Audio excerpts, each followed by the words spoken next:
안녕하세요. 라이프노트입니다. 오늘 제가 들고 온 주제는 우리가 쉽게 알고 있는 이 환율에 대해서 이야기를 한번 해볼까 합니다.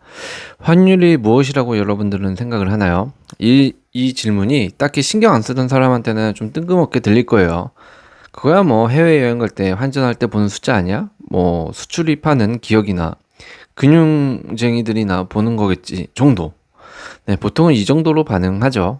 근데요, 잘 한번 생각해 보세요. 우리 집 냉장고에 있는 바나나 값, 주유소 기름값, 커피 한 잔 값, 우리 회사의 실적, 심지어 내가 받는 월급까지 모두 이 환율이라는 숫자에 줄줄이 영향을 받는다는 거 알고 있었나요? 우리는 몰라도 환율은 우리를 알고 있을 겁니다. 우리가 숨쉬듯 사용하는 돈이 어떤 힘을 갖고 있는지를 말이죠. 환율은 단순한 숫자가 아니에요. 그건 그 나라의, 대한민국의 체력 같은 겁니다. 기업의 생존력이기도 하고요. 그리고 여러분의 생활비를 말해주는 체온계 같은 존재라고도 할 수 있습니다. 환율은 그저 단순히 다른 나라의 돈으로 교환했을 때 돈의 액수라고만 생각을 하신다면 뭐 아주 틀린 말은 아니겠지만 이건 사실 수박 겉핥기식의 지식일 수도 있죠. 이제 환율을 좀 바라보는 관점을 바꿔야 됩니다. 나라 경제는 둘째치고 내 가게 경제도 점검해 볼 수 있다는 것을 이 환율을 통해서 한번 말씀드리고 싶네요. 환율에 대해서 다시 한번 생각해 보고 관점을 바꿔 보셨으면 좋겠습니다. 한번 시작해 볼게요. 먼저 환율 이야기를 하려면 환율이 무엇인지 알아야겠죠. 아주 쉽습니다. 바로 우리나라 돈을 다른 나라 돈으로 바꿀 때 교환 비율을 나타내는 겁니다. 그렇다면 환율이 오른다는 것은 무엇을 의미할까요? 원화 가치 하락, 즉 1달러를 살려면 더 많은 원화가 필요하다는 뜻이 되는 거죠. 수출 기업이 보통 유리합니다. 외국 돈을 받아오면 원화로 이렇게 환산할 때 이익이 생기니까요. 그러면 수입 기업은 불리해지죠. 원자재 수입 단가가 당연히 상승하니까 제조 원가가 상승하게 되는 겁니다. 그러면 해외 여행이나 유학비가 비싸지는 거죠. 환전할 때 손해가 생깁니다. 그러면 외국인 투자도 줄어들게 된다는 거죠. 이만큼 환율은 단순히 1달러에 1,400원, 1달러에 1,100원 왔다 갔다 하는 숫자의 교환 비율만 말을 하는 게 아니다라고 말씀을 드릴 수 있는 겁니다. 반대로 환율이 내려가면 어떤 걸 의미할까요? 일단 원화 가치가 상승을 하죠. 1달러를 살려면 더 적은 원화로 충분하니까요. 그러면 이번에는 반대로 수입 기업이 유리합니다. 원자재 수입 비용이 줄어들고 제조 원가가 줄어들죠. 그러면 당연히 소비자 가격이 내려갑니다. 반대로 수출 기업 부담은 커지게 되는 거죠. 수출품의 가격 경쟁력이 낮아지고요. 환차손이 발생하게 됩니다. 그러면 해외여행이나 해외 직구 같은 경우는 어떻게 될까요? 더 싸지죠? 달러가 싸지니까 해외 소비력이 올라갑니다. 그러면 외국인 같은 경우에는 어떨까요? 투자가 줄어들까요? 아니면 더 들어올까요? 당연히 환율이 내려가면 외국인 투자 유치가 쉬워집니다. 환율이 단순히 이렇게 오르거나 내려가기만 해도 경제에 미치는 효과들이 정말 많다라는 겁니다. 그리고 이것들이 누적이 되면 파급적이기까지 할 수 있는 효과들이기 때문에 우리는 환율에 대해서 단순히 뭐 인터넷에서 쳐서 환율이 오늘 얼마네 떨어졌네 내려갔네 라고만 생각하고 끝날 문제가 아니다라는 것이죠. 환율에도 그러면 종류가 있을까요? 당연히 있습니다. 한 세 가지 종류가 있을 텐데요. 첫 번째는 바로 고정 환율제입니다. 정부가 환율을 일정하게 유지해 놓는 거예요. 고정 환율은 말 그대로 고정시켜 놓는 거죠. 대표적인 사례가 중국 위안화 같은 경우에는 부분적으로 고정 환율을 사용합니다. 사회주의 국가들이 보통 채택하는 방식이죠. 뭐 이거의 장점은 무엇이 있을까요? 당연 환율이 고정되어 있으니까 예측이 가능한 게 장점이 되겠고요. 단점이라고 한다면 시장 개입이 작고 부작용 발생 가능성이 올라간다라는 것이죠. 그러니까 막 국가에서 만져대니까 당연히 시장 개입이 작고요. 이에 따른 부작용이 발생할 수밖에 없습니다. 두 번째로는 변동 환율제가 있습니다. 시장에서 수요와 공급에 따라 환율이 결정이 되는데 보통 한국, 미국, 일본 등 대부분 선진국들이 채택하는 방식입니다. 이거에 대한 장점은 시장 자율이 반영이 된다는 장점이 있겠죠. 반대로 단점은 변동성이 너무 크다라는 게 이게 가장 큰 단점일 수 있을 겁니다. 그러니까 기업과 투자에 부담이 있을 수 있다라는 거죠. 특히 무역을 하는 기업은 영향을 많이 받겠죠.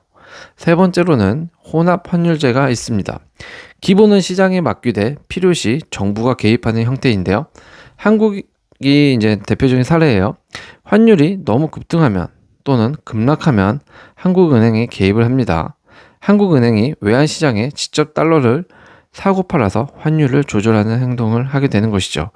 이걸 외환시장에 개입한다 또는 시장의 안정화를 위한 조치라고 표현을 합니다. 그럼 정부가 어떤 식으로 시장에 개입을 하게 되는 걸까요? 우선 환율이 너무 오를 때를 보면 원화 가치가 하락을 하겠죠. 그러면 수입 물가가 급등을 할 거고, 수입 물가가 급등을 하면 어떻게 되죠? 당연히 생활비가 상승하게 됩니다. 당연히 비싸지면 외국인 투자자 이탈도 생겨나게 되는 것이죠. 국내 기업 수익성이 악화가 연달아서 날 가능성이 높아지고요. 그렇다 보면 전체 경제에 부정적인 압력이 발생할 수 있습니다. 이러면 한국은행이 달러를 시장에 막 팔기 시작합니다. 외환 보유고에서 달러를 꺼내 시장에 공급하는 것이죠. 달러 공급이 많아지면 달러 가치가 하락을 하겠죠.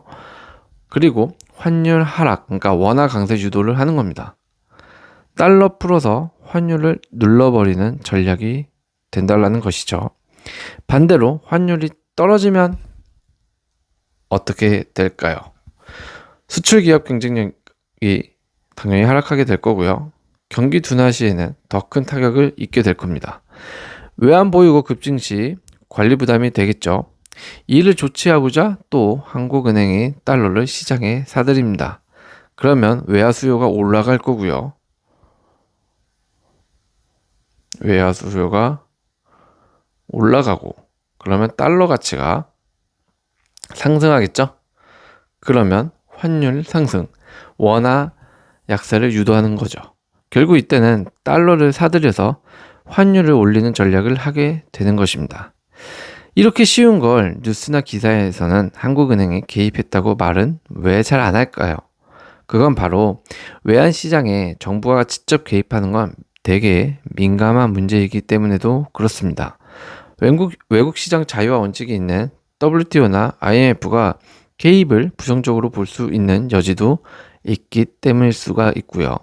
그래서 보통 구두로 개입부터 하고 안 될 때 최종 방법으로 시장 개입을 하게 되는 것이죠. 그럼 환율은 대개 어떻게 정하나요? 누가 정할까요? 많은 요소들이 있을 겁니다. 당연히 첫 번째로는 수요와 공급의 원칙에 따라서 결정이 될 겁니다. 외국 돈 달러의 수요가 증가하면 당연히 환율이 상승하고 원화가 약세합니다. 반대로 외국 돈의 공급이 증가하면 돈이 많이 풀리니까 환율이 하락하고 원화가 강세하게 되는 것이죠. 이런 식으로 결정되는 게 환율입니다. 아주 간단하죠. 하지만 이건 환율이 정해지는 원리를 말씀드린 것이고 환율이 결정되는 요인은 더 다양할 수 있다는 겁니다. 그 첫 번째가 바로 이 금리인데요. 한국과 미국 간의 금리 차이를 들 수가 있습니다. 기본 개념은 이렇습니다. 금리가 높은 나라에 돈이 몰리는 거죠. 예를 들어 미국이 금리를 올리면 한국 투자자들도 달러 예금이 더 이자를 많이 주네 하고 달러를 사서 미국으로 돈을 옮깁니다. 이러면 달러 수요가 증가하고 환율이 오르고 원화가 약세가 되는 것이죠. 22년, 23년 미국이 기준금리를 5%까지 올리면서 한국보다 금리 차이가 1% 넘게 벌어졌던 적이 있죠. 한국에 있던 외국인 투자 자금이 모두 빠져나갔습니다. 모두라고는 말씀드리긴 어렵지만 많이 빠져나갔죠. 이때 원화가 약해지고 환율이 급등하게 되는 것이죠. 이걸 기사에서 보는 자본 유출이라고 말을 하는 겁니다. 두 번째, 환율을 결정하는 요소들은 뭐가 있을까요? 바로 무역 수지입니다. 무역 수지는 수출해서 수입을 뺀 거죠. 기본 개념은 우리가 수출을 많이 하면 외국에서 달러가 들어오겠죠. 그걸 원화로 바꾸기 위해 달러를 팔고 원화를 삽니다. 그러면 환율이 하락하고 원화가 강세가 되는 것이죠. 예를 들어 볼게요. 삼성전자, 현대차 등 대기업이 해외에서 제품을 팔면 달러 벌어 온다고들 하죠. 이거를 원화로 환전하니까 원화 수요가 오릅니다. 그러면 환율이 하락하게 되는 것이죠. 반대로 수입이 수출보다 많아지면 무역 적자가 발생하고 달러 유출이 많아집니다. 환율 상승하는 현상이 발생하는 것이죠. 실생활 예를 들어보면 대표적인 게 유가가 있습니다. 이 유가 하면 뭐 간단합니다. 기름값이라고 생각을 하죠. 이 유가가 오르면 한국은 대부분 원유를 수입하기 때문에 수입 금액이 급증하게 되죠. 그러면 무역 적자가 생기고요. 환율 상승 압력이 발생하게 되는 겁니다. 이런 원리로 돌아가기 때문에 이런 무역 수지, 유가도 환율을 결정하는 요인이 될 수 있다는 겁니다. 세 번째로는 바로 외국인 투자자금 유입 유출, 굉장히 중요하죠. 주식, 채권 시장 자금의 유입과 유출을 말을 하는 건데요. 외국인이 한국 주식이나 채권에 투자할 땐 원화를 사서 투자를 합니다. 달러 팔고 원화를 매수하죠. 그러면 환율 하락이 생깁니다. 반대로 투자금 회수를 하면 원화를 팔고 달러로 환전을 하니까 환율이 상승하게 되는 것이죠. 코스피가 오르고 한국 시장이 매력적으로 보이면 외국인 투자 자금이 들어온다고들 하죠. 그럼 이러면 환율이 내려가는 것이죠. 하지만 북핵 리스크, 경제 불안, 미국 금리 상승 등의 요인이 생기면 자금이 빠져나가고 다시 환율이 급등하게 되는 겁니다. 이런 논리의 반복적인 패턴으로 인해서 그래프라는 게 생기는 거고, 이 그래프를 보고 주식이든 환율이든 국채이든 사람들이 투자를 하게 되는 겁니다. 네 번째로는 바로 이 경제 성장률인데요. 경제가 튼튼하면 외국인 투자자들이 신뢰를 하겠죠. 그러면 당연히 투자 자금이 유입하게 될 것이고 다시 원화 수요가 올라가게 됩니다. 그러면 환율 하락이 될 거고요. 반대로 경기 침체의 우려가 커지면 자금이 위험하니까 빠져나가겠죠. 그러면 환율이 상승하게 되는 겁니다. 2024년부터 한국 경제는 저성장, 저출산 이슈 등으로 성장률이 1%대까지 떨어지는 구조가 우려되고 있었습니다. 이런 구조적인 침체는 장기적으로 환율 상승 압력, 그러니까 원화가 약세되는 거죠. 이런 요인이 될 수 있다는 거죠. 다섯 번째는 바로 지정학적 리스크인데요. 북한, 미중 갈등, 전쟁 등을 이야기하는 겁니다. 세계적으로 불확실성이 커질수록 사람들은 안전한 자산, 달러나 금 등을 선호하게 되는 것이죠. 그래서 보통 전쟁을 한다고 하면 금값이 올라가는 겁니다. 이렇게 되면 금뿐만이 아니라 달러 수요도 증가하고 환율도 상승, 그러니까 반대로 원화는 약세가 되게 되는 것이죠. 예를 들어 북한이 미사일로 도발한다고 쳐볼게요. 우크라이나 전쟁도 있을 수가 있네요. 또 뭐가 있죠? 대만 해협 긴장 고조 같은 뉴스 같은 것도 있었을 텐데요. 외국인 투자자들이 이런 전쟁 뉴스를 보면 당연히 한국에서 돈 빼서 안전한 미국으로 옮기려고 하는 이유들이 이런 겁니다. 지정학적 리스크. 이러면 다시 안정돼 있던 환율이 급등하게 되는 거죠. 이런 시기에 원달러 환율이 하루에 30-40원 급등하기도 합니다. 그래서 해외 직구나 유학비, 여행비가 갑자기 훅 오르는 이유가 여기에도 숨어 있다고 해도 과언은 아닐 겁니다. 환율은 단순히 외화 교환 비율이 아닙니다. 자산의 가치를 바꿔놓는 보이지 않는 변수 같은 거예요. 특히 수출 중심 국가인 한국에서는 환율이 주가, 채권, 해외 투자 수익률에 직접 영향을 줍니다. 삼성전자가 예를 들어서 삼성전자가 미국에서 갤럭시 스마트폰을 1,000달러에 팔았다고 가정을 해볼게요. 환율이 1,100원일 때 1,000달러, 그리고 환율이 1,400원일 때 1,000달러는 수익률이 다릅니다. 같은 제품을 팔았는데도 환율만으로 30% 이상 수익 차이가 발생을 하게 되는 거죠. 그러니까 환율이 1,000달러의 제품을 1,100원에 파느냐, 1,400원에 파느냐에 따라서도 30%의 수익률이 오르락 내리락 한다는 겁니다. 이게 단순히 그냥 30% 같지만 대기업에서는 엄청난 큰 차이죠. 그래서 이제 환율이 오르면 외국에서도 삼성전자 주식을 사려는 뭐 수요 항공사는 항공유를 달러로 구매를 합니다. 환율이 낮아지면 유류비가 줄어들고 그만큼 이익률이 개선되니까요. 그래서 환율 하락기에는 항공, 여행 주가가 상승하기도 합니다. 뭐 이런 주가들이 좀 오르는 경우가 많죠. 22년 말 환율이 1450원까지 오를 때도 이때 미리 달러 예금한 사람은 거의 20에서 25% 정도의 환차익을 봤었을 겁니다. 그냥 가만히 있어도 자산이 오르는 경험을 환율을 통해서 하게 된 거죠. 그래서 환율이 상승할 조짐이 보이면 많은 투자자들이 달러 예금, 달러 ETF, 달러 채권에 몰리기도 하는 이유이기도 한 겁니다. 환율은 주식과 외환시장에 함께 쌍방향 영향을 줍니다. 환율이 기업 실적에 영향을 주고 이는 곧 주가 변동으로 이어진다는 것이죠. 주가가 외국인 자금 유입, 유출 유도를 하기도 하고 이는 다시 환율에 영향을 역으로 주기도 하는 겁니다. 즉 환율과 주식, 외환시장은 서로 영향을 주고받는 공생구조라고 해도 뭐 과언이 아니라고 생각을 합니다. 정말 맞죠? 그러니까 환율은 주식과 외환시장은 절대 떼놓고 이야기를 할 수 없는 부분이 이런 것들에 있을 겁니다. 최근 환율 흐름은 어땠을까요? 24년부터 25년까지 정리를 해보면 대충 이렇죠. 미국이 금리 인상을 오랫동안 유지하며 달러 강세를 지속해왔고 또 원달러 환율이 1300에서 1400원 사이를 오르락내리락 했죠.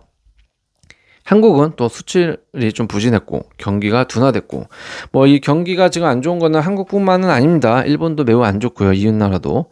그리고 중국뿐만이 아니라 뭐 해외 각국도 다 국내 내수 경기가 다 좋지는 않습니다. 어쨌든 그만큼 경기가 세계적으로 둔화가 됐다라는 것이고 중국 의존도 문제로 원화 약세가 우려되기도 했다고 합니다. 그리고 이 우려는 아직도 여전히 남아있다고 하네요. 25년 들어서 미국 금리 인하 가능성이 좀 부상됐죠. 그러면서 이제 점진적으로 환율이 안정될 것이다 라는 기대 때문에 뭐 주가도 좀 오른 것도 있고요. 하지만 아직 전쟁이 안 끝난 것도 있죠. 그래서 지정학적 리스크도 여전하다. 이렇게 환율을 볼 수 있을 것 같아요. 환율에 올바르게 대응하기 위해서는 환율을 좀 보는 눈을 키워야 될 겁니다. 우리가 뭐 뉴스 볼 때 이것만이라도 좀 챙겨도 좀 좋을 것 같아요. 일단 굉장히 많이 발표 이야기가 나오죠. 미국 기준금리 발표하면 한번 유심히 보세요. 이거 뭐 엄청 생각하면서 보라는 건 아니고요. 미국의 이 기준금리에 따라서 발표에 따라서 우리 경제가 어떻게 움직이는 게 계속 보일 겁니다. 그러니까 기준금리가 떨어졌네, 뭐 내려갔네, 올라갔네, 올리네, 뭐 이런 걸 보면 그 역으로 같이 파생되는 경제 효과들이 분명히 자신도 모르게 어느 순간 보이게 될 거라는 거죠. 두 번째, 이 한국 수출입 무역 수지 발표 같은 거 이런 거 괜찮고요. 뭐 전쟁 뉴스 이런 건 보기 싫어도 너무 자주 나오니까 보게 되죠. 하지만 그냥 전쟁 났네 요 수준이 아니라 이 전쟁으로 아까 뭐죠? 뭐 금값이 어떻게 되는지 금값도 한번 찾아보고 떨어졌네 올라갔네 이런 걸 하다 보면 계속 이제 투자에 대한 감이 올 수도 있다라는 거죠.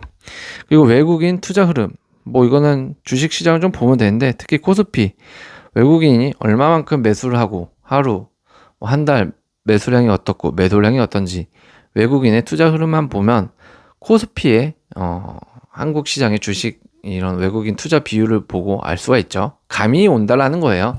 뭐 이걸 보면 절대적으로 뭐 내가 엄청나게 무엇이 되고 무적이 되고 이런 건 아니고 요 정도는 무관심했던 사람이라면 요 정도는 한번 좀 챙겨보자라는 겁니다. 그러면은 분명히 저는 좀 보는 눈이 생길 거라고 생각을 합니다. 감도 생기고요. 그래서 정리하자면 이거예요. 환율은 단순한 숫자가 아니라고요. 기업의 실적, 우리의 장바구니 물가, 투자 자산, 미래 계획까지 세울 수 있는 경제의 체온계입니다. 지표가 되기도 한다라는 것이죠. 환율은 우리 삶의 모든 곳에 영향을 준다고 했죠. 그러니까 이제부터는 환율도 그냥 스치듯 보지 말고요. 왜 오르지? 왜 내리지? 이러면 지금 금값은 어떻지? 이러면 코스피는 어떻지? 무역 수지는 어떻지? 질문을 한 번씩 던져보고요. 거기에 대한 뉴스만 봐도 경제 감각이 조금은 나아질 거다라고 얘기 드릴 수 있을 것 같아요. 이런 말이 있죠. 글씨는 모르면 살아가는데 불편하지만 경제를 모르면 아예 생존이 불가능하다라고.